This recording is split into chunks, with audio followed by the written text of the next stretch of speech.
Hello and welcome back to the Oregon Business Matters podcast, brought to you by Oregon Business and Industry, Oregon's statewide Chamber of Commerce.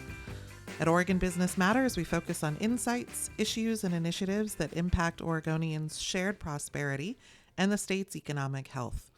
I'm Angela Wilhelms, President and CEO of OBI, and your host at Oregon Business Matters.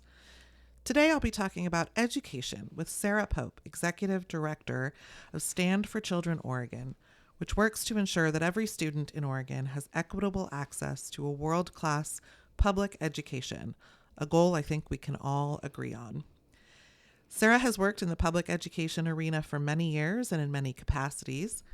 In 2012, she became Chief of Staff for the Oregon Department of Education's first appointed state superintendent. She left that role in 2015 to become Executive Director of Instruction and then Deputy Superintendent at the Northwest Regional Education Service District, which serves 20 school districts and more than 100,000 students. And now Sarah heads one of Oregon's most influential educational organizations. Welcome, Sarah. Thank you so much, Angela. It's a pleasure to be here. Great. Well, this is obviously an important topic to Oregonians, parents and families, community leaders, businesses. Everyone has a vested interest in a high-quality education system. So tell us a little more about Stand for Children's mission, what it does, and what you've experienced in your now almost 3 years there. Yeah, it's been a blur, but also fabulous all at the same time. So I've been back at Stand. It'll be 3 years in September. And as you said, we're an education equity advocacy organization. So that means we develop and then champion policies at the local or the state level. And then we work to see those policies through to implementation. So some work that my predecessor did around high school success, we then supported high schools to implement the work to better support our high school students. And then the work we're doing now around early literacy, we're doing the same thing. We're following it through to classrooms because ultimately a bill is just a bill, right? But if it gets implemented well, it can really change people's lives. And in our case, kids' lives. That's where we're really focused. Yeah, and I want to applaud you on the early childhood literacy focus. I'm a past chair of the Smart Reading Board of Directors, and so this is an issue near and dear to my heart as well. There's no shortage of science that tells us if we invest early, the outcomes change extraordinarily and for the long term. So that's not to say a focus at any other part of the education spectrum isn't important, but I just I want to applaud you for having that focus right now. Part of that is because, as you know, in January, we got some of the latest results from standardized math and reading exams. These are released by the National Center for Education Statistics. These are about 4th and 8th graders across the country, and where Oregon stands relative to them. Unfortunately, what we heard earlier this year is that our 4th grade scores had us 48th nationally in math and 46th in reading, even lower than where we were a couple years ago. So why, from your estimation and reading a host of research, do you think Oregon schools continue to underperform despite increases in investment? Yeah, it's a really important question. I appreciate that OBI is focused on it because how our kids are doing is how our state ends up doing, right? As they graduate from high school and move on to the next step. And when we're near the bottom in reading and math, it's, I say kids are trying to tell us something.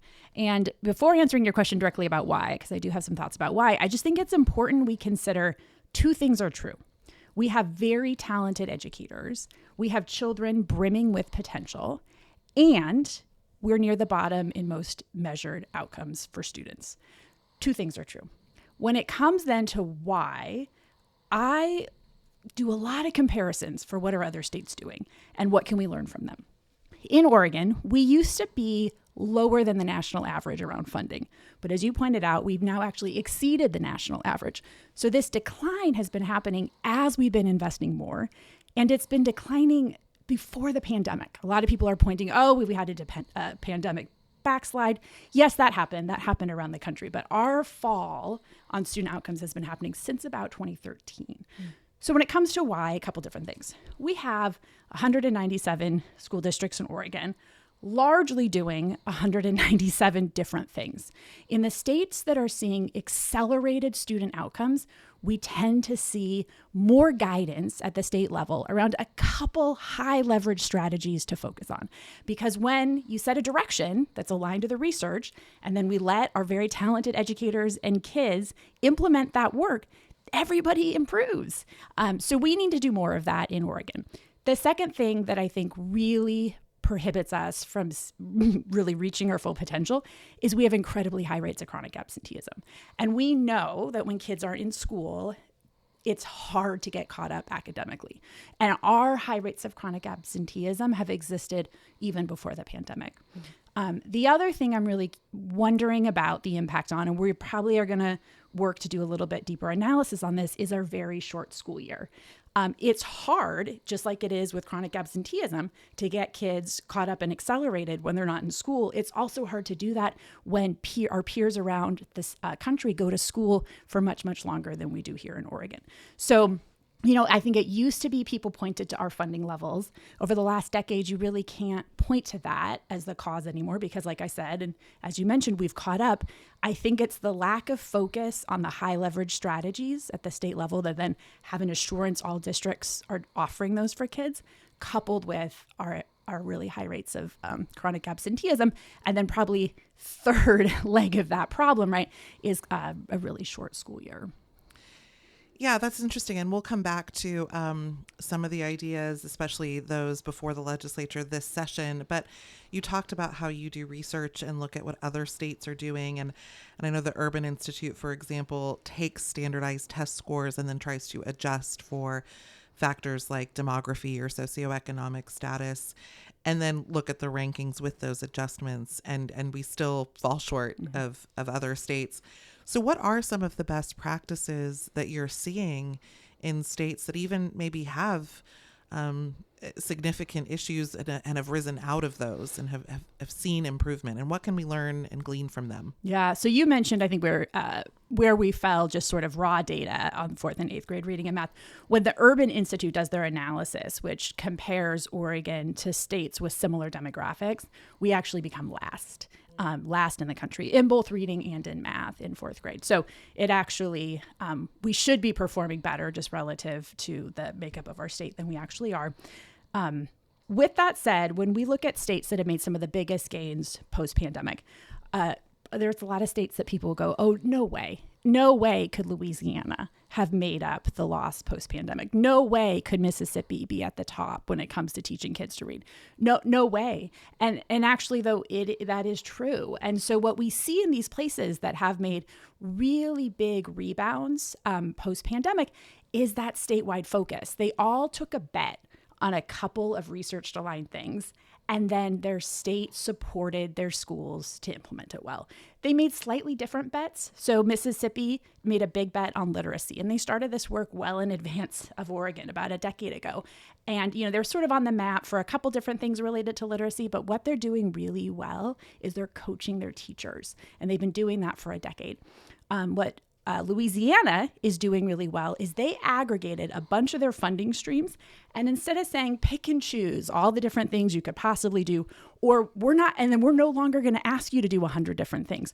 We're going to focus these funding streams on a couple high leverage things. They've gone much deeper on professional development, also for their teachers, in a much more coherent way than we have here in Oregon. So picking a couple things, investing in that, and then supporting schools to implement, these states are showing that rebounds are possible because people are responding when there's focus. I think one of the things that's interesting about this is it sort of gets into the old local control, state control kind of argument. And it seems, though, that this sometimes gets flipped on its head in these states that have been successful, because you've got red states and blue states. And it's not what I hear you saying, and I want you to correct me if I'm wrong, is that they're not abandoning local control per se. It's not that the state is sweeping in, whether it's Massachusetts or Louisiana or Mississippi, sweeping in and saying, thou shalt do all of these things and only these things. They're saying, look, we know the data shows these few things must be done, so we're going to require those. And then you still have a lot of latitude at the local level to do what's right for your community within that. That's that what we're 100% saying? right. Right. Local control exists in Louisiana too, right? Local control exists in Mississippi also. But what we see these states that have made bigger gains, especially with the pandemic relief money, it was sort of this like perfect little ability to study states' reactions and implementation when the feds help support the federal relief. They said, you have a lot of flexibility with this money. And we're asking you focus a portion of it, for instance, in Tennessee, on high dosage tutoring. With 80%, you do with it what you want. You serve your local community as you see fit, which may or may not include high dosage tutoring. But with 20% of it, you will offer tutoring to kids because research is really clear. When kids are behind, they need more time to catch up, and they need that time to be more individualized. We did none of that in Oregon. So our federal relief money came in. It was about $1.6 billion. It has since ended. The federal money has now sunsetted, but it was completely wide open. Everybody was left figuring out what they're supposed to do with that money, and people really struggled to figure out how to spend that money. And we looked at then the 10 largest school districts in Oregon, and we followed their student outcomes over time and relative to how they spent their money. There was one district that actually had students rebound. It's sort of an untold celebratory story here in Oregon. It was Portland Public. They had kids that actually rebounded in reading at rates higher than anybody else in Oregon, and also on par with what other states were doing in terms of rebounds. And they directed a portion of their federal money to summer learning and tutoring. Oh, interesting. So there's, I think we can do both. We can honor local control while also providing supports and best practice so that it doesn't matter. If you're a kid in Nissa or you're a kid in Bandon or you go to school in Astoria, you're going to be taught how to read, right? Or you're going to get access to strategies to support your regular attendance at school, or you're going to get access to being on track in ninth grade. I really look at it as there's some things that are just should be non-negotiable. Regardless of what zip code you have, you should get as a child access to these. They really become sort of, in my opinion, like a civil right. Like, are we going to teach all kids to read regardless of what school district they're in? And if the answer to that is yes, there's ways to do it that also honor local control. Yeah, no, that makes a lot of sense. And thank you for sharing the positive story. We've talked about some unfortunate news, so it's great to hear when things are going well. So let's talk about this session. The 2025 session is nearing its final stages. And Governor Kotek has introduced legislation that would increase accountability for districts. For instance, districts that fell short of certain performance targets would receive more of that coaching in her proposal from the State Department. And then the department would control a portion of the budget. What's your assessment of this approach? Provide a little more detail for our listeners, if you will. And is it enough?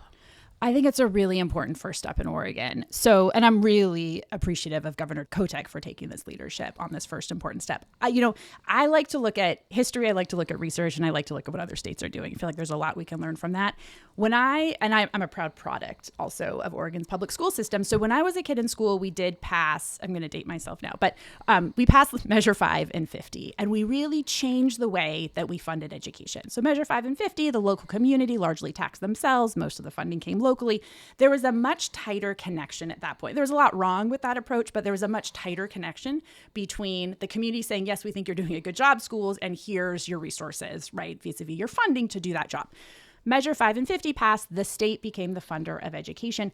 We really never put in place any state level accountability system at that point. So we relied in Oregon really heavily on the federal level of accountability, which there was some, whether you like it or not. The federal system did have a theory around accountability for education that we relied on here in Oregon. Well, in 2013, I know this because I was working at the Department of Ed when it happened, the federal system became much more reliant on the state system. Oh, interesting. So the federal system changed and said, okay, states, you tell us now. It was the waivers from No Child Left Behind. You tell us how you want to do accountability at your state, and we'll approve, if you meet some guidelines, we'll approve your waiver. Well, we got our waiver approved. We never really created an accountability system in Oregon. And so that was 2013. When you look at our data, we have been falling ever since. So I just don't think it's an accident, right? Like having clear measurable goals that our schools need to reach with a system of support, but that also lead to intervention on behalf of the kids if the goals are not being met, is sort of a basic level of accountability that we really haven't had here in Oregon since 2013. So it's a really important first step that the governor is proposing. Yeah, I'm glad you said that because it does. I've been around the building longer than I'm going to admit to either. But I admitted that was the problem. It's probably about the same. But and I have a hard time remembering, at least in recent sessions, this type of attention and conversation about the outcomes and accountability as opposed to just the conversation about funding. It always seemed to drift toward the funding, which is important. We're talking about massive amounts of money going into a expansive system, but it was always about that, it sounded like, at least. And I think our listeners would probably agree. So it's been refreshing to, maybe under unfortunate circumstances, but to have that attention placed on the accountability and outcomes alongside a funding conversation. 100%. I get asked a lot, in the work that I do, well, Sarah, do you believe in education funding? It's like, of course I believe in education funding. And just as important as how much we're investing is what that money is buying.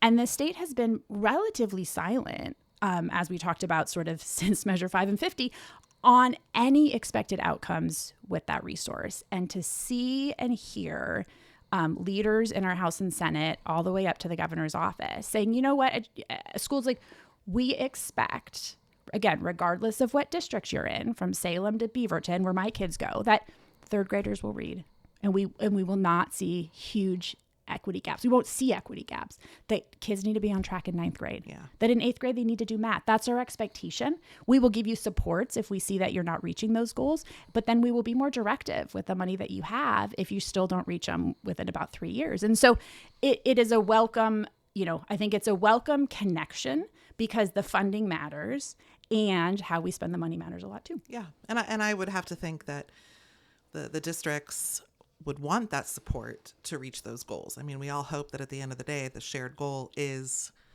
literacy, proficiency in math and science. And so hopefully that partnership can work to that. You know this, and I say it any chance I get, so I'll say it here on the podcast. The business community in Oregon cares very deeply about education outcomes and quality.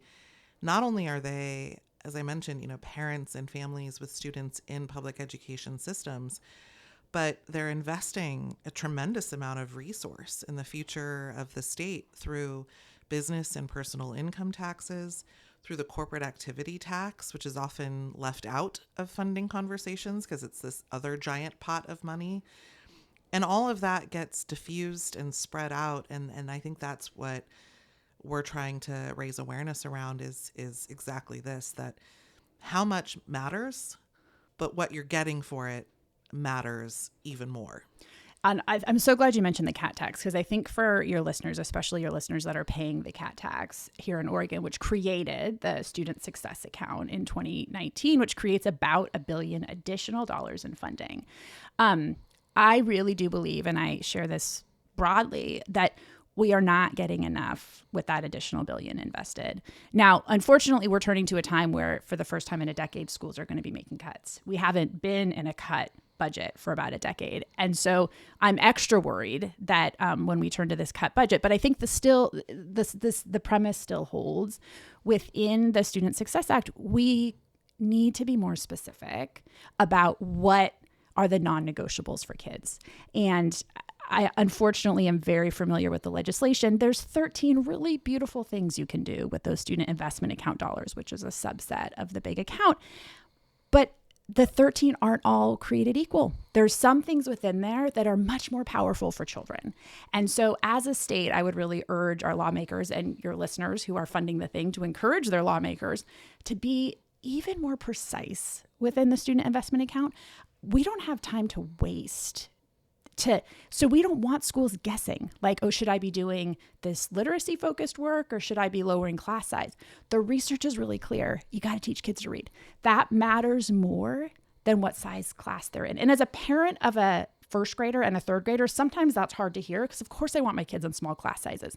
But the research is clear that investing in coaching and investing in tutoring and summer learning are actually going to accelerate students' literacy outcomes much more than reducing class sizes from 25 to 23, for instance, by way of example. So I would just encourage your listeners that there are pieces, I believe, within the student investment account we can be more precise around. And that precision is what we've seen other states do. And we've seen students and our educational systems improve, not our students, because these are happening in other states, but improve as a result of some of that statewide guidance or precision. Yeah, no, that's, thank you for saying that. I think, those businesses paying the corporate activity tax, among other business taxes, often sometimes just, want recognition that they're investing in this. And so it's helpful to hear that there are people thinking about how to make sure that those investments are going to the right places with the most effective outcomes. As an aside, I just want to encourage our listeners to go to OBI's website, OregonBusinessIndustry.com. On there, you'll find a bunch of research that we do on a host of issues. But one of the things we did last year with Jim Scherzinger, who's the former legislative revenue officer and had a stint as superintendent of Portland Public Schools, he helped our foundation do a report on the sources and distributions of K-12 funding. It's an objective look at all the money in and all the money out, so that we can have a holistic picture of what we're talking about when we talk about K-12 funding in particular.